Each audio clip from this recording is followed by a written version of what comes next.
What's going on, everybody? It has been a very long time since I did a video. Sorry about that, but I'm going to try something new, try to do this type of video once a week, and we're going to see how it goes. Now, I came up with this idea probably about a month ago. That's how long it's taken me to be able to do a video.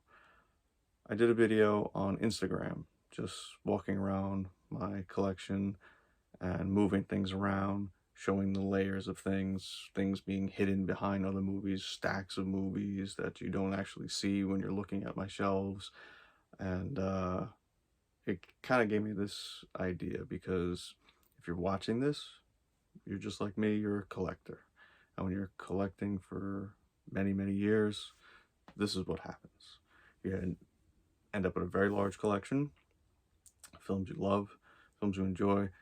Maybe you're the type of person that just keeps everything. I try to only really keep what I like. I do blind buy things and get rid of things that I don't like. But at the end of the day, we're all collectors.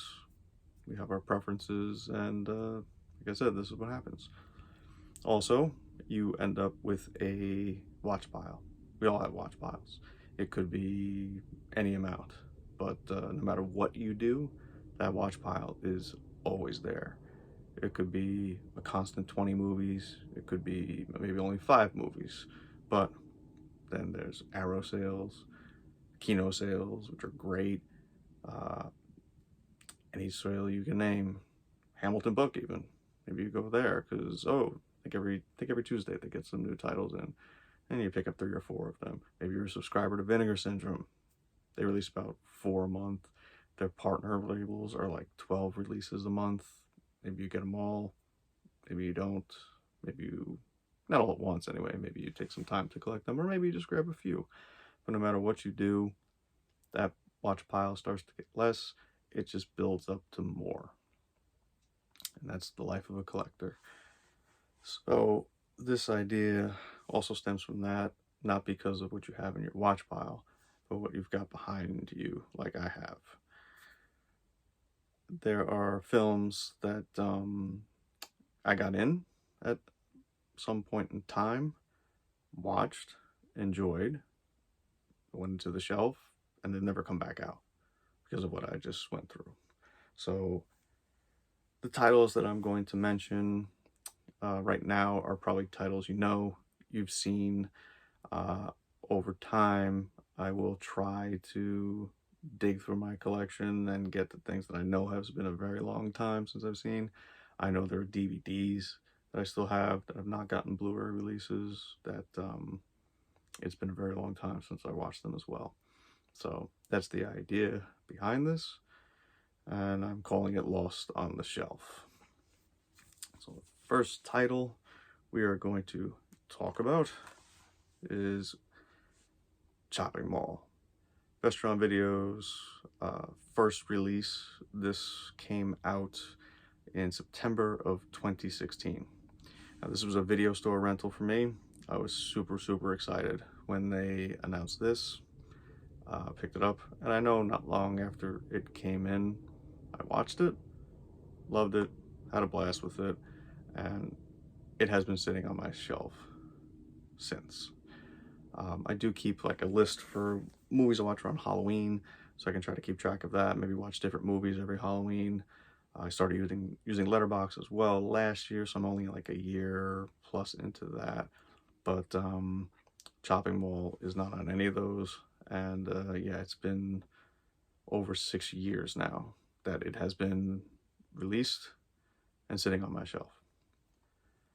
Chopping Mall, if you never have seen it, it involves robots, security robots that are built and will patrol a mall.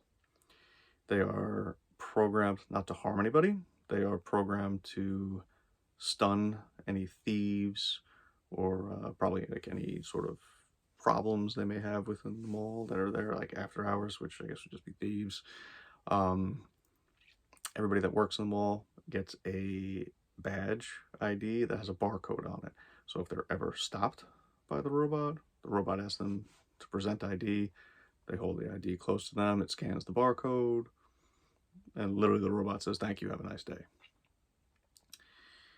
But of course, while these programs in the robots are designed to stun and only neutralize anybody, of course, it doesn't work. Well, not to say it doesn't work, but the robots are tied into a satellite on the roof, which if they have any thieves that they encounter and stun, they tap into the satellite, it contacts the police, and the police come and take anybody away. The satellite gets hit by lightning, and just like the Terminator, the robots become aware, and they no longer stun or neutralize, they now kill. Once they become aware, they have somebody they're in a security room, with somebody watching over them to be able to control them, give them commands and whatnot. And the gentleman that is sitting there is promptly killed. They don't show it, but they must get rid of his body. His shift change replacement comes in, and they kill him as well.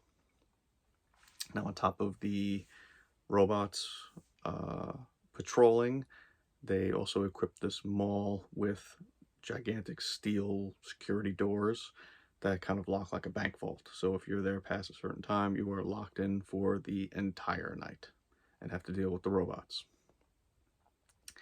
There's a bunch of teenagers, group of like 8 of them, all friends, work in the mall. They decide to hang out after hours and have a little party within the mall. Nothing to worry about. They've got their ID badges and everything. So they party on. And of course, the robots start patrolling. IDs are shown at different times, or at least one of them shows an ID, and it didn't matter. They just start killing the teenagers. Some great practical effects throughout. I don't want to spoil anything if you have never heard or seen this movie before, but highly entertaining for sure. And it's been a very long time since I watched it, and I had a blast with it again. It was super, super fun. I will not be waiting 6 years to watch it again. It's a very short movie. It's only 76 minutes. It's just 80s gold. It's 1986 film. I don't remember if I said that or not, but definitely check it out if you never have. And if you have it and you know it, maybe you haven't watched it in a long time like me, pop it in again. It's worth it. Next one, I decided to go right on with Vestron with Blood Diner. This is the Spine #2 release, and actually came out the same exact day as Chopping Mall. So, same story. Okay, I watched it when it came in, and it's been on the shelf for 6 years now. Now, Blood Diner is a different film. It is a horror comedy, and it is ridiculous. A ridiculous horror comedy. The dialogue in it is absolutely hysterical. The end of the film has just an absurdly ridiculous ending, and I had such a blast with it again, and it's such a shame that I have not watched it in all these years, but this is one that I will probably now watch for sure like a couple times a year because it's that fun. There are 2 brothers in the film. You start out when you see them, they're kids. They have a crazy uncle who's on the run from the police. And just to give you an idea of what type of film this is, you basically hear the police radio, and they're looking for somebody. I believe I said his name, but I don't remember for sure. But they're looking for somebody that he's running around with a meat cleaver in one hand and his schlong in the other. Just to give you an idea of how this movie gets going. He chops into the door, kicks it in, speaks to both of his nephews. He gives them like 5 million-year-old talismans, necklaces, from a religion called Sheetar, or that's the goddess Sheetar. It's a religion worshiping her. tells them to remember him, remember everything he taught them, remember how to cook and everything, and then runs outside, and it's a suicide by cop. The film then fast forwards 20 years. The brothers are now in a graveyard digging up their uncle to get his brain. A cop stumbles upon them, and one of the brothers hits him in the back of the head with a shovel, knocking his eyes right out. They get the brain out of the uncle's body, which amazingly is still there, say a few words out of their black magic book, and the uncle awakens, which is just the brain, and starts talking. They bring him back to the diner. They use the cop's eyes and put him in a jar with the brain so that he can now see and speak. I forgot initially that was the case, and this was done recently. If you have seen Psycho Gorman, that there's a brain in a jar and everything, like that's exactly what you have here. Obviously this is long before Psycho Gorman. I think this is a 1988 film, excuse me, 1987, so many years before Psycho Gorman. But the diner they have is a vegetarian diner. Now with vegetarian diners, like you hear things now, like I am not a vegetarian, but you have the like the plantless hamburgers, like they have all these things that are supposed to be meat. Like Burger King has like what, the Impossible Whopper it's called. It's not meat, looks like meat, but it's all plant-based. Essentially the same kind of thing they're doing in this diner, except they're actually giving people human flesh because their uncle is instructing them to kill vegetarian women. They need virgins, they need virgin blood, they need certain body parts to construct Shitar, and it just is an insane and a fun film. I don't want to dive too much into it in case you have never seen it, but it is an absolute blast. There is more practical effects in this one, I think, than Chopping Mall.